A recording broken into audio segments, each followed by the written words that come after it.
If you do 1,500 rides, you're going to come across a few crazies. I was called by a guy to pick him up in Fort Walton Beach, and when I got to his house, I saw a woman and her 1-year-old child standing on the sidewalk with all the kids' toys and laundry on the sidewalk, and I had to load them up. She asked me if she could stop at Walmart on the way home, which I reluctantly agreed to. And before I could object, she jumped out of the car, left me in the car with the baby while she disappeared into Walmart for 10 minutes.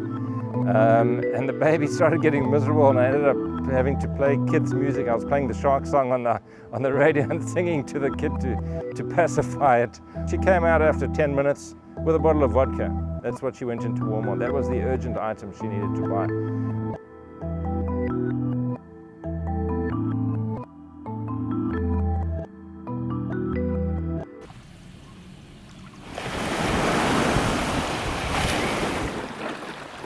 If I asked you what state this was, you'd probably say Florida, and you'd be right. Of all the things that Florida is known for, one of them is that its pay rate for rideshare drivers is the lowest in the country, which brings a reasonable question to mind. Why do they do it? I have to Uber because the Social Security doesn't pay my rent, or it pays the rent, but nothing else. I've been Ubering and lifting for about 1 year. I have actually 2 master's degrees. But my license got suspended a few years ago, and I was working as a cashier for $9 an hour, $11 an hour. So Uber and Lyft beats that income. It's still 1/3 of what I used to make. I started when we first moved here because I figured it would be a good way to get to know the areas, the neighborhoods. I started it fairly low key, and I found I actually quite enjoyed it, and I've probably done it more than I anticipated.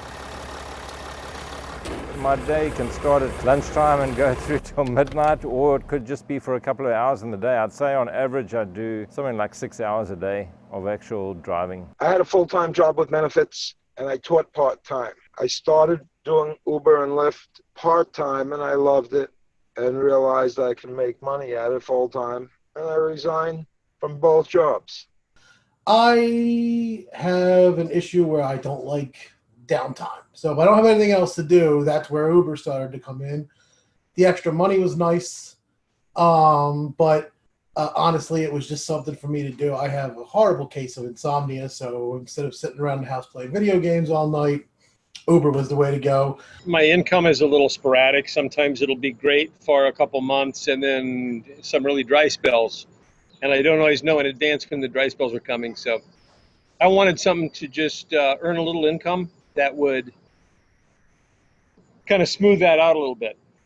As a filmmaker, I've always been fascinated by technology and its ability to change how our society functions. So I got in my car, like these drivers do every day, and drove down to Florida to live the life of an Uber driver, a life that 3 million people around the world live.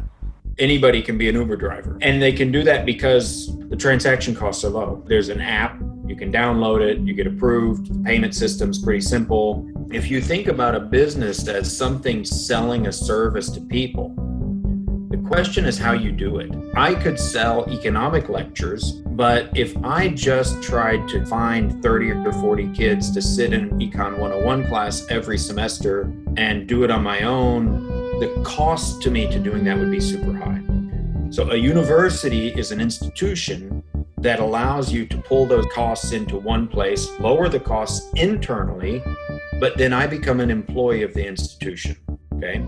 So the early question that the guy who sort of thought of all of formally put this together, a guy named Ronald Coase, his question was, what makes a firm? Why doesn't a business just contract everybody? Why do they buy a building and hire people at all? And his answer was transaction costs. The one Uber driver claims he makes $100,000 a year, but this is his life. He's pretty much married to it. He Ubers 12 hours a day. On a typical day during the season, I can average $200, $250 a day. That's gross income before gas, mileage, and things like that. And in the non-season, in the winter, I might average $100 at the most. A lot of drivers will say, this isn't designed to do full-time. Bullshit. I've made $60,000, $70,000 a year and more. So I've done $3,000, $4,000 weeks. I kill it. I think I put almost 1,000 a week. Yeah, I was doing, I think, several weeks I did over 1,000 a week. Platforms such as Uber and Lyft came to be known as some of the most prominent companies of the new century by maximizing the granularity of automobiles. They're used as sources of income rather than traditional assets. The affordability of such platforms has nullified the modern generation's needs to buy cars at all. However, these services do not come without faults of their own. 200 years ago or 150 years ago, you had the one guy, Chris Ball, I'm the capitalist, and I have 1,000 workers. Uber and these things, the breakdown gets very blurry, but oddly enough, the person who creates the whole network, that guy becomes, no pun intended, uber rich. Drivers complain that Uber takes out too much. They're looking at things all wrong. It doesn't work by like a percentage. We get paid an agreed amount per mile and per minute. A ride, anything less than 5 minutes, the driver will typically get, I think it's like $3.34 or somewhere in the low $3. The rider is actually paying close to $10 for that ride. So Uber takes like a $5 booking fee and a $2 service fee. So they're essentially getting the first $7 of any ride. And it's the Uber driver who's outlaying, he's using his car, he's got to maintain it as his gas, he's got to get to the pickup point. So, I find they could be a little more generous, let's just say, especially on the shorter rides. The old timers will tell you it's not near what it used to be. That the ones who've been at it a long time say that their income has decreased by, 30 to 50%. I spend $10,000 a year on gas. Accelerated car depreciation is another $10,000. I buy a car for $30,000, a luxury car, certified. In 2 years, don't expect it to be much more than $10,000. I can drive between $65,000 and $85,000 a year. You buy a car of $20,000, $30,000 and put on another $140,000 or $150,000. It's almost worthless. I don't care what car it is. I don't make enough money to constantly put in for repairs.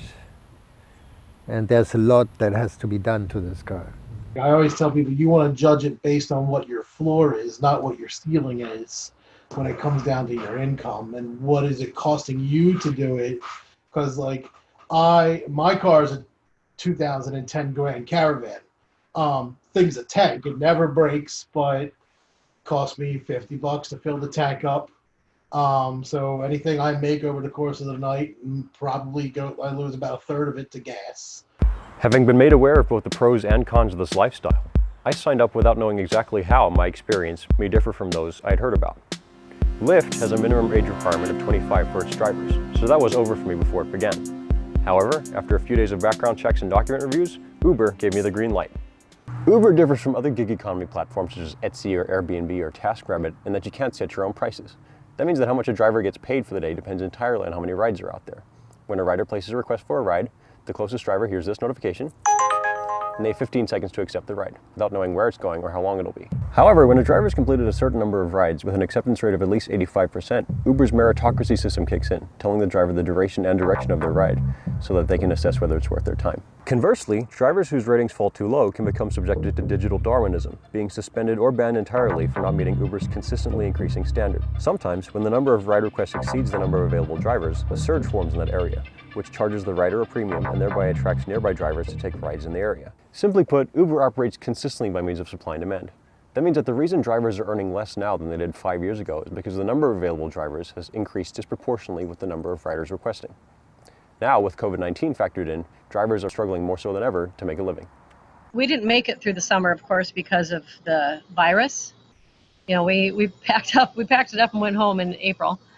Even though the platforms were still operating, there weren't any riders, so it didn't actually make sense even trying to get a ride. Since things started opening back up, both Uber and Lyft have put quite a lot of processes in place to protect the riders and the drivers. You've got to wear a mask, you've got to sanitize your car, and you've got to actually certify that you're doing all these things when you log on. So they're doing what they can. I mean, obviously it's not foolproof, but it's a step in the right direction. There are a lot of people who rather die than wearing a mask. And a couple of them, I had to just let them stand on the side of the road and refuse to take them, which is not good, but I didn't have a choice. I'm 69 years old, high-risk group, and I plan to live another 30 years. Most people have not fought me on it. Now, one thing to keep in mind, I am a 350-pound man with a full beard and tattoos all over my body. So people are less likely to give me a hard time than they would be the 30-year-old 115-pound woman. Some estimates that I saw is that it looks like maybe 40% of the workforce could now actually function digitally, and so maybe COVID crisis pushed us towards that. We'll come back a little bit, but then start moving towards that 40% again. Deprived of health insurance, job security, or even a minimum wage, drivers have attempted for many years to form unions to speak out against their platform's ever-diminishing returns. However, recent years have not been prosperous for Uber and Lyft either, having both experienced mass layoffs in the past year due to their venture capitalist investors' concerns. Uber has introduced tuition-free enrollment at Arizona State University and even given shares to its top drivers. However, no one knows what their next step might be. Maybe Uber should start looking at coming up with a way to phase independent contractors into full-time drivers, where you work a certain amount of hours per week and you could qualify for a certain amount, and then you get an hourly rate. But here's the thing, if you're getting an hourly rate, you're forfeiting the ability that, I just made a ride, I pick somebody up, drove them 60 miles, made $50 before driving them that 60 miles. If you're getting an hourly rate, you might only be getting paid $15 for that 60-mile ride versus the $50 you would have made. At some point, somebody will develop an app, sort of a peer-to-peer app in competition with them that bypasses the corporate structure and just puts riders in contact with drivers. I think it will be done in the near future. I mean, the downside to that is Uber does vet drivers and riders and make sure they don't have a criminal record and all those sort of things. So those kind of things might be an issue for something like that. But if people sign up through Facebook or whatever, there's an implied level of trust there. So at some point somebody will develop something along those lines. I don't know. I mean, I don't know the time frame, 5 years maybe or more. It'll go to driverless. We'll be out of a job when it comes to rideshare. Yeah, we will be replaced one day. But, self-driving cars are here. When Tesla wants to release it, they just flick a switch in a computer and your car's self-driving. Guy goes to work Monday through Friday. He gets to work, he turns his car on, self-driving road to make money and pick up passengers. That car's programmed to be back at his work at 5 o'clock. As I talk with employers and people who really manage businesses and people, they'll tell you immediately, yes, our whole HR system has completely changed in the last, let's say, 5 years. As companies also seek more flexibility in their workforce and get accustomed to working with a distributed workforce, they'll likely utilize a lot more gig workers. Ride-sharing has obscured more boundaries in our economy than we once thought possible, breaking stigmas about the isolating effects of technology and what it means to be employed or to act professionally. The gig economy allows any person to become an entrepreneur by looking no further than their smartphone. We may have speculations for how the future of our modern world will look, but to get started, all you have to do is get in and go.